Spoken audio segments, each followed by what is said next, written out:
and a patio set, you might want to take those down. Next thing you know, your patio set ends up 2 blocks away, and that's never a good thing. So it's Wednesday, right? Yeah, it's Wednesday. It's Wednesday. So got my par class here. So today, our trivia is going to be like a huge review of everything we've covered so far. So I'm hoping that some people paid attention in here so we can do a super trivia here on everything we've learned, so we can keep going from there. I'm going to show you a new game today that one of our kids created last week. So we challenged you last week to come up with a game. Had somebody from the player class yesterday come up with a pretty cool game. So I'm going to show you that, and it's something you can do at home, so it's pretty cool. Look at my backyard. I got stuff flying all over the place. Hopefully I don't get picked up and thrown away. Okay, so yeah, we need to get up. I need everybody to get. We gotta get loose. Come on, loose as a goose. All right. So real quick, we're gonna go ahead and jump into exercises real quick. So we're gonna just with the basic simple stuff. Something you can do every day that you wake up in the morning. And this is a little bit of a circuit thing here. So we're going to start off. We're going to go jumping jacks, slapjacks, burpees, squats, and lunges. Okay, so that's 5 quick things that we can get going. So we're going to do 10 jumping jacks and 10 slapjacks. Here we go. 1, 2, 3, 4, 5, 6, 7, 8, 9, 10. Okay, slapjacks. Here we go. 1, 2, 3, 4, 5, 6, 7, 8, 9, 10. We're going to do 5 burpees. 1, 2, 3, 4, 5. We're going to do 5 quick squats here. So we're going to do we're calling speed squats. We're going to 1, 2, 3, 4, 5, and then we're going to do it'll be actually 3 lunges on these sides. You're going to step, drop down, push back. Step, drop down, push back. Step, drop down, push back. Other leg. Step, drop down, push back. Step, drop down, push back. Do you see the boxes fly away there, folks? Oh, my goodness. My games may be a little crazy today. Thought I had this set up here pretty good. Obviously, I didn't. Okay.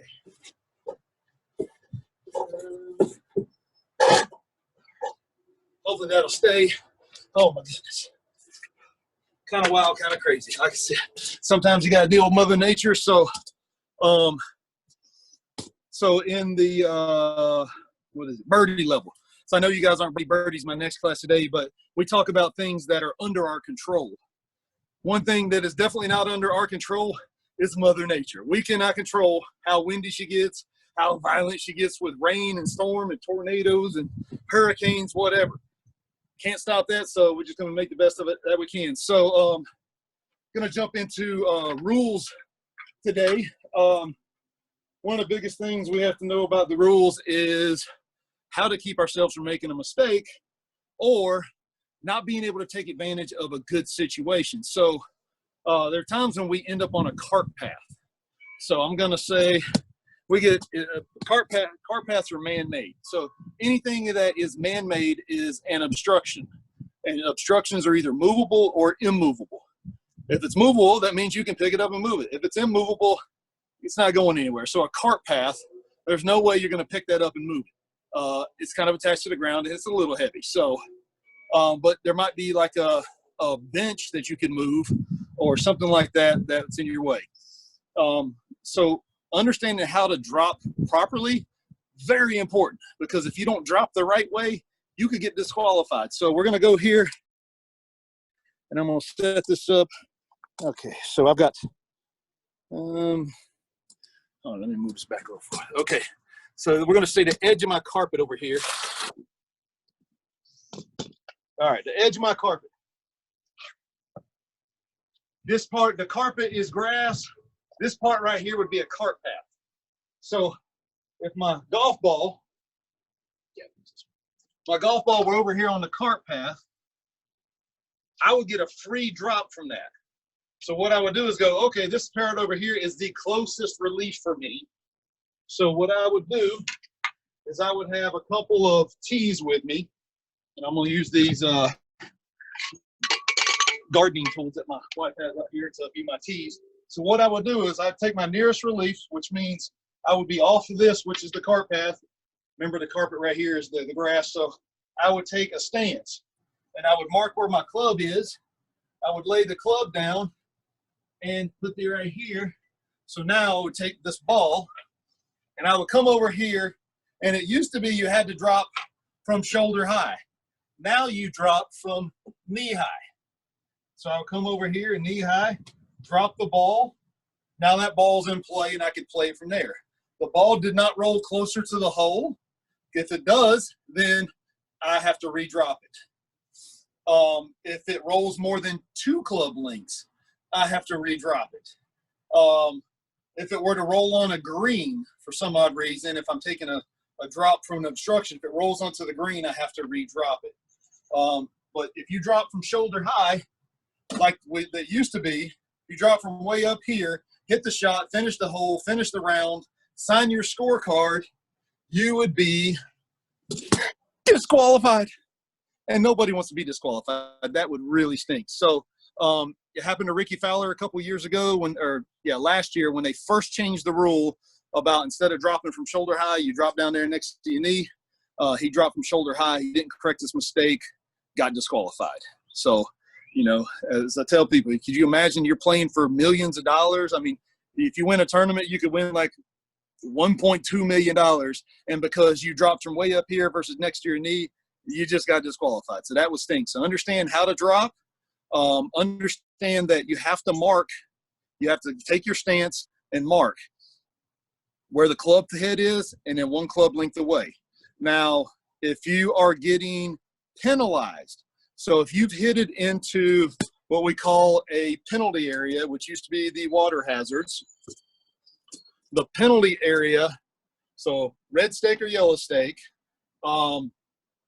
if you're taking an unplayable lie, you get penalized a shot there. So anytime you're getting penalized penalty strokes, you get to drop 2 club lengths from the nearest point of relief.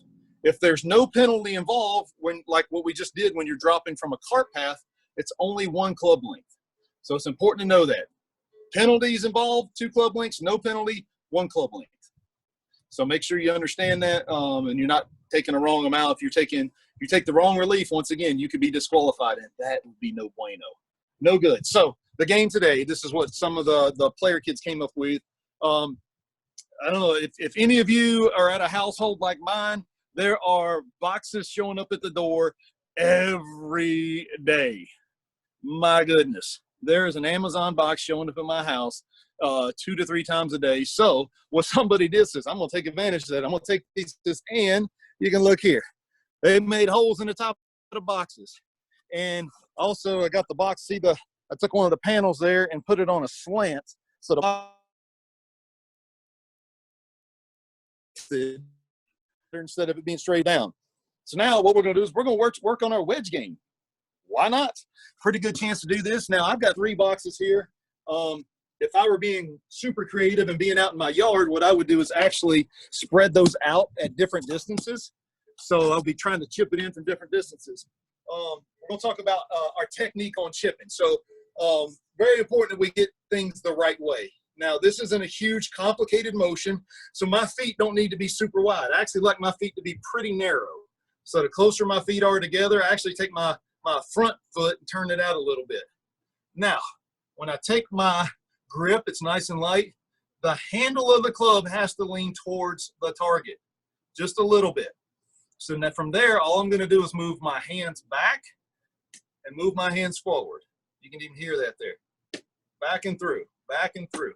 So it's Y chip Y. I've got a lowercase y with my arms in the club, and I'm going to keep that Y the whole time. So I'm moving it back. I still have my Y. I'm moving it forward. I still have my Y. If I move my hands and wrists like this, I no longer have a Y. I've got an upside down windshield wiper. We don't want windshield wipers. We want Ys. So make sure we keep that. So here we go. Coach B.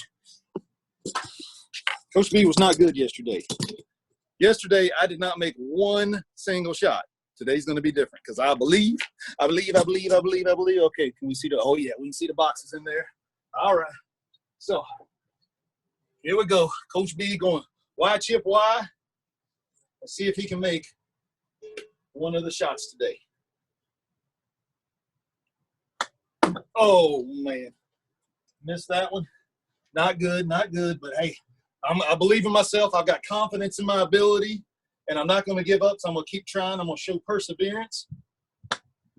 Oh, that went under. That's not that. Under's not good. It's got to go over the top. So I'm going to move it a little forward in my stance. So just in case you're wondering what that means, so my left leg here is closer to my target. So if I move the ball closer towards my left toe, my left foot, that's forward in my stance. If it's more towards my right foot, it's back in my stance. I'll move it a little forward in my stance. That may help me hit it a little bit higher. If I hit it higher, maybe it goes up into the, oh man, I just made that one. Holy cow. First time. Save your applause for the end. I actually scolded that one, wasn't that good. So, oh, just over top of it. So if at home you have a snag club, you can get your snag club, your snag ball out there, and you can do the same thing. You can get here and try to, oh, just over top, man. I'm going to make one of these. I'm telling you, I'm feeling good about it. Feeling good. Got plenty of time here. Take a deep breath. Focus. Oh, just over top of it. One more. I got this. Oh, man. Just over the top of it. All right. So I made one. It wasn't a good one that I made because I kind of hit it a little thin, but it actually hit the back of the cup, went into the hole, so it doesn't matter as long as it goes in the hole. It's not a beauty contest out there. The scorecard doesn't know how you got the ball in the hole. It doesn't know how, but it does know how many. You could have hit it into the woods, shanked it out of the woods, hit it next to the green, and hold it out from there for a 4, and you made a par. And all the scorecard knows is you made 4. Okay, so